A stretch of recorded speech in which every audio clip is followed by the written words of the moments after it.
Iranienne Tasnim qui l'annonce, plus d'1 million de combattants sont prêts à être mobilisés selon une source militaire. Téhéran se prépare donc à un conflit terrestre avec les États-Unis.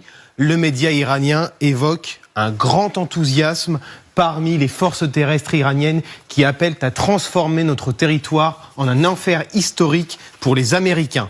Qui pourrait en faire partie? Presque toutes les composantes de l'armée. D'abord l'Artèche. C'est l'armée régulière du pays. Environ 350 000 hommes, notamment des soldats terrestres. Les gardiens de la révolution islamique. Selon les estimations, on compte 190 000 militaires actifs ou encore la milice Basij, 600 000 volontaires. La propagande militaire s'intensifie d'ailleurs dans les médias iraniens qui publient des clips pour faire la promotion de la préparation militaire. On y voit par exemple des unités des forces spéciales à l'entraînement. Ils s'exercent au tir, sur terre, dans les airs et en mer. Comprenez donc, l'Iran est prêt à une invasion ennemie sur tous les terrains possibles. La population veut d'ailleurs s'engager, y compris les plus jeunes, prêts à défendre leur pays face à une potentielle invasion ennemie.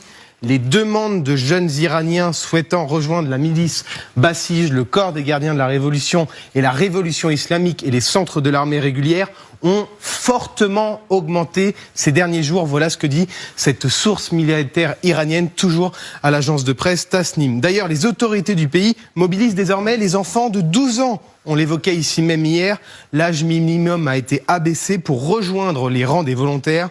Leur principale mission, patrouiller dans Téhéran, tenir et contrôler les points du contrôle Basij. Qu'en est-il du reste de la population, Pierre? Eh bien, depuis quelques jours, les plus fervents soutiens du régime se mobilisent, manifestent dans les rues, partout dans le pays, à Téhéran, mais dans les autres villes, une population qui se montre de plus en plus va-t-en-guerre. Écoutez à ce sujet Siavosh Ghazi, correspondant RFI et France 24 à Téhéran. Tous les soirs, vers 8h, 9h du soir, il y a des gens qui vont se rassembler sur les grandes places, donc à Téhéran, mais aussi dans les villes de province, des gens qui se disent que donc ils sont prêts à aller combattre les Américains. Alors tout cela ressemble quand même à une réponse à Donald Trump? Oui, réponse très claire à ces informations fournies par la presse américaine. Le Wall Street Journal nous apprend par exemple aujourd'hui que le Pentagone envisage d'envoyer 10 000 soldats de combat supplémentaires au Moyen-Orient. La volonté, selon le média américain, d'offrir au président Trump davantage d'options militaires. La décision pourrait être prise la semaine prochaine. Selon Axios, cette initiative serait un signe supplémentaire qu'une opération terrestre américaine en Iran est sérieusement en préparation. Ces forces américaines devraient se trouver à portée de frappe de l'Iran, mais aussi de l'île de Karg, un lieu stratégique pour en faire un poste avancé. Son principal atout, on le voit sur cette carte, sa proximité avec les côtes iraniennes.